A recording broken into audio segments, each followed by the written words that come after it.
Hello friends, welcome back to Mahi's green bites YouTube channel. ಇವತ್ತಿನ video it is so special. ಯಾಕಂತಂದ್ರೆ ನಾನು ನಮ್ಮ ರೈತರಿಗಾಗಿ ಅಥವಾ ಯಾರೆಲ್ಲ ಪಶು ಸಂಗೋಪನೆ, ಕುರಿ ಸಾಕಾಣಿಕೆ, ಹೀಗೆ ಹೈನುಗಾರಿಕೆನಲ್ಲಿ ತಮ್ಮನ್ನ ತಾವು ತೊಡಗಿಸ್ಕೊಂಡಿದ್ದೀರೋ ಅಂಥವರಿಗೆ ಇದು ಉಪಯುಕ್ತ ವಿಡಿಯೋ. ಯಾಕಂತಂದ್ರೆ ನನ್ನ ಹಿಂದೆ ನೋಡ್ತಾ ಇರ್ಬೋದು, ಇಷ್ಟು ಮೇವು, ಮಳೆ ಇಲ್ಲ ಅಂದ್ರೂ ಕೂಡ ಇಷ್ಟೊಂದು ಮೇವು ಬಂದಿರೋದು. ಈ ಮೇವಿನ ಬೀಜದ ಬಗ್ಗೆ ಅಥವಾ ಈ ಮೇವಿನ ಬಗ್ಗೆ ಮಾಹಿತಿ ನೀಡೋದು ಈ ವಿಡಿಯೋದ ಉದ್ದೇಶ ಆಗಿದೆ. ಇದು ಆಲ್ರೆಡಿ ಇತ್ತೀಚೆಗೆ ಬಹಳ ರೈತರು ಉಪಯೋಗಿಸ್ತಾ ಇರೋವಂಥದ್ದು. ಕೆಲವ್ರಿಗೆ ಯಾರಿಗೆಲ್ಲ ಗೊತ್ತಿಲ್ಲ ಅವರಿಗೆ ಉಪಯುಕ್ತ ಆಗ್ಲಿ ಅನ್ನೋ ಉದ್ದೇಶ ಅಷ್ಟೇ. ಸೊ ಇದು ಒಂದ್ಸಲ ನಾವು ಈ ಮೇವಿನ ಬೀಜಗಳನ್ನ ಹಾಕ್ತು ಅಂತಂದ್ರೆ ನಮ್ಗೆ ಒಂದು 6 ವರ್ಷ ಇದ್ರ ಹಿಂದಿಂದೆ ಮೇವು ಬರೋ ಅಂಥದ್ದು. ಸೊ ಹಾಗಾಗಿ ನಾವು ಹಾಕಿ ಆಲ್ರೆಡಿ ಒಂದು 4 ವರ್ಷ ಆಗಿರೋದ್ರಿಂದ ನಾವು ಮೇವನ್ನ ಕುಯ್ಕೊಂಡಂಗೆ ಅದು ಹಿಂದಿಂದೆ ಬರ್ತಾನೆ ಇರುತ್ತೆ. ಸ್ವಲ್ಪ ನೀರ್ ಕಟ್ಟಿ ಗೊಬ್ಬರ ಹಾಕ್ಬೇಕಷ್ಟೆ. ಯಾರ್ಯಾರೆಲ್ಲ ರೈತರು ಇದ್ದೀರೋ ಅವರಿಗೆ ಈ ವಿಡಿಯೋನ ದಯವಿಟ್ಟು ಶೇರ್ ಮಾಡಿ. ಖಂಡಿತವಾಗಿಯೂ ಕೂಡ ನಾವು ಮುಸ್ಕಿನ ಜೋಳ ತಗೊಂಬಂದು ಅಥವಾ ಇನ್ನೊಂದು ರೀತಿ ಜೋಳ ಅವೆಲ್ಲವನ್ನು ತಂದು ನಾವು ಮೇವು ಹಾಕ್ತು ಅಂತಂದ್ರೆ ಅದೇ ಕುಯ್ಕೊಂಡ ತಕ್ಷಣಕ್ಕೆ ಅದು ಅಲ್ಲಿಗೆ ಆ ಒಂದು ಬೆಳೆ ಮುಗಿತಾ ಹೋಗುತ್ತೆ. ಬಟ್ ಈ ಬೆಳೆ, ಈ ಮೇವಿನ ಬೀಜ ಏನಿದೆಯೋ ಅದು ನಾವು ಕುಯ್ಕೊಂಡು ತಕ್ಷಣಕ್ಕೆ ನಾವು ಒಂದಷ್ಟು ನೀರ್ ಕಟ್ಟಿ ಗೊಬ್ಬರ ಹಾಕ್ತು ಅಂತಂದ್ರೆ ಹಿಂದೆ ಬರುವಂತಹ ಒಂದು ಮೇವು. ಈ ಮೇವಿನ ತಳಿಯ ಹೆಸರು COFS31 ಅಂತ. ಇದರಲ್ಲಿ ಇನ್ನೊಂದು ತಳಿ ಕೂಡ ಮೇವಿನ ಬೀಜ ಇದೆ, COFS29 ಅಂತ. ಸೊ ನಾವು ಹಾಕಿರೋದು COFS31. ಹಾಗಾಗಿ ಈ ಮೇವಿನ ಬೆಳೆ ಸಾಕಷ್ಟು ರೈತರಿಗೆ ತುಂಬ ಅನುಕೂಲ ಆಗುವಂಥದ್ದು. ಇದು ಹಸುಗಳಿಗೆ, ಕುರಿ, ಮೇಕೆಗಳಿಗೂ ಕೂಡ ಬಳಸಬಹುದಾದಂತಹ ಒಂದು ಮೇವಿನ ಬೀಜ. ಹೈನುಗಾರಿಕೆನಲ್ಲಿ ಯಾರ್ಯಾರು ಇನ್ವಾಲ್ವ್ ಆಗಿದ್ರೋ ಅಂಥವ್ರಿಗೆ ಗೊತ್ತಿರುತ್ತೆ. ನಾವು ಹಿಂದಿಂದೆ ನಾವು ಮೇವಿನ ಬೀಜಗಳನ್ನ ಹಾಕೋಬೇಕು. ಅದು ಮುಸ್ಕಿನ ಜೋಳ ಆಗಿರ್ಬೋದು, ಇಬ್ನಿ ಜೋಳ ಆಗಿರ್ಬೋದು. ಅವೆಲ್ಲ ಹೇಗೆ ಅಂತಂದರೆ ಒಂದ್ಸಲ ಕುಯ್ಕೊಳ್ತು ಅಂತಂದರೆ ಮತ್ತೆ ಅವುಗಳನ್ನ ನಾವು ಹಾಕಿ ಮತ್ತೆ ನಾವು ಮೇವು ಬೆಳಿಬೇಕಾಗುತ್ತೆ.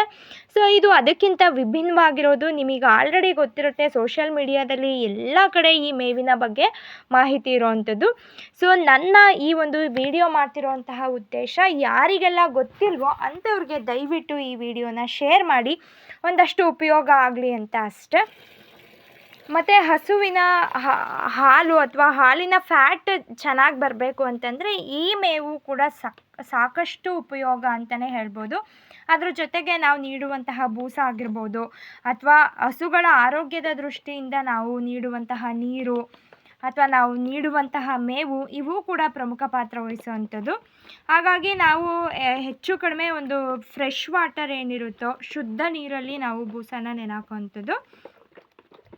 ಅದ್ರ ಜೊತೆಗೆ ನಾವು ಬೂಸದೊಳಗಡೆ ಒಂದಷ್ಟು ಉಪ್ಪು ಮತ್ತು ಬೆಲ್ಲ ಕೂಡ ಬೆರೆಸಿ ಹಾಕುವಂಥದ್ದು. ಯಾಕಂತಂದರೆ ಬೆಲ್ಲದಲ್ಲಿ ಕ್ಯಾಲ್ಶಿಯಂ ಚೆನ್ನಾಗಿರೋದ್ರಿಂದ ಹಸುಗಳು ಹೆಲ್ದಿಯಾಗಿರೋದಕ್ಕೆ ಅವು ಸಹಾಯ ಮಾಡುತ್ತೆ. ಮತ್ತು ಉಪ್ಪು ಹಾಕೋದ್ರಿಂದ ಅವುಗಳಿಗೆ ಬಾಯಾರಿಕೆ ಜಾಸ್ತಿ ಆಗಿ ನೀರು ಜಾಸ್ತಿ ಕುಡಿಯೋದ್ರಿಂದ ಅವುಗಳಿಗೆ ಜೀರ್ಣಕ್ರಿಯೆ ಚೆನ್ನಾಗಾಗಿ ಹಸುಗಳು ತುಂಬ ಆರೋಗ್ಯವಾಗಿರೋದಕ್ಕೆ ಈ ಒಂದು ಅಂಶಗಳು ಬಹಳ ಇಂಪಾರ್ಟೆಂಟ್ಲಿ ಪ್ರಮುಖ ಪಾತ್ರ ವಹಿಸ್ತವೆ ಅಂತ ಹೇಳ್ಬೋದು. ಯೂಶ್ವಲಿ HF ತಳಿ ಮತ್ತು HF ಕ್ರಾಸ್ ತಳಿ ಇರೋಂತಹ ಹಸುಗಳ ಫ್ಯಾಟು ನಂದಿನಿ ಡೈರಿ ಆ ಕಡೆ ಎಲ್ಲ ನಾವು ಹಾಲು ಹಾಕುವಾಗ ಕಡಿಮೆನೇ ಬರ್ತಿರುತ್ತೆ. ಈ ಮೇವು ಮತ್ತು ಅದರ ಜೊತೆಗೆ ನಾನು ಹೇಳಿರುವಂತಹ ಬೆಲ್ಲ ಹಾಕೋದಾಗಿರ್ಬೋದು, ಉಪ್ಪು ಹಾಕೋದಾಗಿರ್ಬೋದು, ಈ ರೀತಿ ಮಾಡ್ತು ಅಂತಂದರೆ ಖಂಡಿತವಾಗಿಯೂ ಕೂಡ ಹಾಲಿನ ಫ್ಯಾಟ್ ಚೆನ್ನಾಗಿ ಬರೋವಂಥದ್ದು. ಮೊದಲೆಲ್ಲ ನಾವು ಈ ರೀತಿಯ ಒಂದು ಅಂಶಗಳನ್ನ ಬಳಸದೇ ಇದ್ದಾಗ ನಮ್ಮದು 3.3, 4 ಅಷ್ಟೇ ಬರ್ತಿದ್ದಂತಹ ಹಾಲಿನ ಫ್ಯಾಟು ಇತ್ತೀಚೆಗೆ ಇದು ಇನ್ಕ್ರೀಸ್ ಆಗಿರೋವಂಥದ್ದು. ಫ್ಯಾಟು ನಿಯರ್ಲಿ 5 ತನಕ ಬರ್ತಿರೋವಂಥದ್ದು. ಹಾಗಾಗಿ ನಮ್ಗೆ ಗೊತ್ತಾಗಿರುವಂತಹ ಮಾಹಿತಿನ ನಮ್ಮ ವ್ಯೂವರ್ಸ್ ಅಥವಾ ನಮ್ಮ ಚಾನಲ್ ಮಹೀಸ್ ಗ್ರೀನ್ ಬೈಟ್ಸ್ ಯೂಟ್ಯೂಬ್ ಚಾನಲ್ನ ಯಾರು ನೋಡ್ತಿದ್ದೀರೋ ಅಂಥವ್ರಿಗೆ ಉಪಯೋಗ ಆಗಲಿ ಅಂತ ನಾನಿವತ್ತು ಈ ವಿಡಿಯೋನ ಮಾಡ್ತಿರೋವಂಥದ್ದು. ಸೊ ಉಪ್ಪನ್ನ ತೀರಾ ಜಾಸ್ತಿ ಕೂಡ ಹಾಕಬಾರ್ದು, ಕಡಿಮೆ ಕ್ವಾಂಟಿಟಿನೆಲ್ಲ ಹಾಕಬೇಕು. ಬೆಲ್ಲ ಮ್ಯಾಕ್ಸಿಮಮ್ ನಾವು ಒಂದಷ್ಟು ಹಾಕಿದ್ರೂ ಕೂಡ ಅದರಿಂದ ಬಹಳ ಉಪಯೋಗ ಇರೋವಂಥದ್ದು.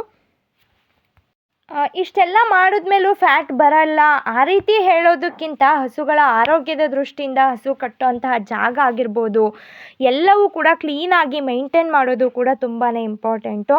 ಹಸುಗಳು ಆರೋಗ್ಯವಾಗಿದ್ದಷ್ಟು ಕೂಡ ನಮಗೆ ಹಾಲಿನ ಇಳುವರಿ ಜಾಸ್ತಿ ಆಗುತ್ತೆ ಮತ್ತು ಉತ್ತಮವಾದಂತಹ ಫ್ಯಾಟ್ ಕೂಡ ಬರುತ್ತೆ. ಸೊ ನಾವು ಯೂಶ್ವಲಿ ಹಸುಗಳನ್ನ ಸಂಜೆ ಹಾಲು ಕರೆಯೋ ಹೊಡ್ಕೊಂಡು ಬಂದಾಗ ಹಸುಗಳಿಗೆ ಒಂದಷ್ಟು ನೀರು ಎರಚೋದಾಗಿರ್ಬೋದು, ಬೂಸ ಇಡೋದಕ್ಕಿಂತ ಮುಂಚೆ ಅದೊಂದು ಕೆಲಸ ಮಾಡಿ ಬೂಸ ಇಟ್ಟ ನಂತರದಲ್ಲಿ ಮತ್ತೊಂದಷ್ಟು ನೀರು ಕುಡಿಸೋದಾಗಿರ್ಬೋದು, ಇವೆಲ್ಲವೂ ಕೂಡ ಪ್ರಮುಖ ಪಾತ್ರ ವಹಿಸುವಂಥದ್ದು ಹಾಲಿನ ಫ್ಯಾಟ್ ಜಾಸ್ತಿ ಆಗೋದಕ್ಕೆ. ಮಳೆ ಬಹಳ ಕಡಿಮೆ ಇದ್ದು ಟೆಂಪ್ರೇಚರ್ ಜಾಸ್ತಿ ಇರೋದ್ರಿಂದ ಹಸುಗಳಿಗೆ ನಾವು ಈ ರೀತಿ ಮೈ ಮೇಲೆ ನೀರು ಹಾಕೋದ್ರಿಂದ ಅವುಗಳಲ್ಲಿರುವಂತಹ ಎಕ್ಸೆಸ್ ಆಫ್ ಹೀಟ್ ಕಡಿಮೆ ಆಗಿ ಹಸುಗಳು ಕೂಡ ಆರಾಮವಾಗಿ ಇರೋದಕ್ಕೆ ಇದು ಸಹಾಯ ಆಗುತ್ತೆ. ಹಸುಗಳನ್ನ ನಾವೆಲ್ಲೋ ಹೊರಗಡೆಯಿಂದ ತರೋದಕ್ಕಿಂತ ಮನೆಯಲ್ಲೇ ಹುಟ್ಟಿದ ಕರುನ ಸಾಕಿ ನಾವು ಅದನ್ನೇ ಬಂಡವಾಳವಾಗಿ ಮಾಡಿಕೊಂಡ್ರೆ ಮಾತ್ರ ಇನ್ನೂ ನಮಗೆ ಹೆಚ್ಚಿನ ಬೆನಿಫಿಟ್ ಆಗುವಂಥದ್ದು. ಹೊರಗಡೆ ತರೋ ಹಸುಗಳು ಅದ್ರ ಬಗ್ಗೆ ಯಾವುದೇ ಮಾಹಿತಿ ಇಲ್ಲದೆ ನಾವು ತೊಗೊಂಬಂದಿರ್ತೀವಿ, ಹಾಲು ಕಡಿಮೆ ಕೊಡೋದು, ಫ್ಯಾಟ್ ಕಡಿಮೆ ಬರೋದು, ಹೈನುಗಾರಿಕೆಯಿಂದ ಲಾಸ್ ಆಗೋಂತಹ ಎಲ್ಲ ಚಾನ್ಸಸ್ ಕೂಡ ಇರುತ್ತೆ. ಹೈನುಗಾರಿಕೆ ಅಥವಾ ಹಸುಗಳು ಹಾಲಿಂದ ಬರುವಂತಹ ಆದಾಯ ನಮ್ಮ ಕುಟುಂಬದ ಮೂಲ ಆದಾಯ ಆಗಿರೋದ್ರಿಂದ ನಮ್ಮ ಸುತ್ತಮುತ್ತ ಇರುವಂತಹ ರೈತರಿಗೆ ಯಾರು ಹೊಸದಾಗಿ ಹಸು ಸಾಕಣೆ ಮಾಡಬೇಕು ಅಂತಿದ್ದಾರೋ ಅಂಥವ್ರಿಗೆ ಉಪಯೋಗ ಆಗಲಿ ಅಂತ ಇವತ್ತು ನಾನು ಈ ಒಂದು ಮಾಹಿತಿನ ನಿಮ್ಮ ಜೊತೆ ಶೇರ್ ಮಾಡ್ತಿರೋದು.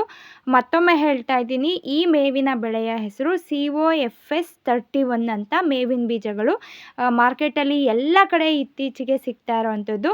ಸೊ ಅದರಲ್ಲೂ ಕೂಡ ಲೋಕಲ್ ಸೀಡ್ಸು ಮಾರ್ಕೆಟಲ್ಲಿ ಕೂಡ ಸಿಗ್ತಾ ಇರೋವಂಥದ್ದು. ನಾವು ನೋಡಿ ಉತ್ತಮ ತಳಿಯ ಬೀಜಗಳನ್ನೇ ಆಯ್ಕೆ ಮಾಡ್ಕೋಬೇಕು. ಆಗ ಮಾತ್ರ ನಮಗೆ ಮೇವಿನಲ್ಲಿ ಒಂದು ಯಶಸ್ಸು ಸಿಗೋವಂಥದ್ದು. ಖಂಡಿತವಾಗಿಯೂ ಕೂಡ ಯಾರೆಲ್ಲ ಈ ಒಂದು ವಿಡಿಯೋ ನೋಡ್ತಿದ್ದೀರೋ ಈ ಒಂದು ಮೇವಿನ ಬೆಳೆಯನ್ನು ನೀವು ನೋಡಿ ನಿಮ್ಮ ಜಮೀನಲ್ಲಿ ಹಾಕ್ತು ಅಂತಂದರೆ ಖಂಡಿತವಾಗಿಯೂ 6 ವರ್ಷ ನೀವು ಬೇರೆ ಅಂದರೆ ಇವಾಗ ನಾವು ಮುಸ್ಕಿನ ಜೋಳ ಅಥವಾ ಇಬ್ನಿ ಜೋಳ ಹಾಕ್ತೀವಿ ಅಂತಂದರೆ ಪ್ರತಿ ಸಲ ಬೇಯಿಸಬೇಕು, ಖರ್ಚುಗಳೇ ಜಾಸ್ತಿ ಇರೋವಂಥದ್ದು. ಇದು ನಿಮ್ಮ ಖರ್ಚನ್ನು ತಗ್ಗಿಸಿ ನಿಮಗೆ ಲಾಭ ಮಾಡಿಕೊಡುವಂತಹ ಮೇವಿನ ಬೆಳೆ. Thank you for watching. ವಿಡಿಯೋನ ಮ್ಯಾಕ್ಸಿಮಮ್ ಶೇರ್ ಮಾಡಿ.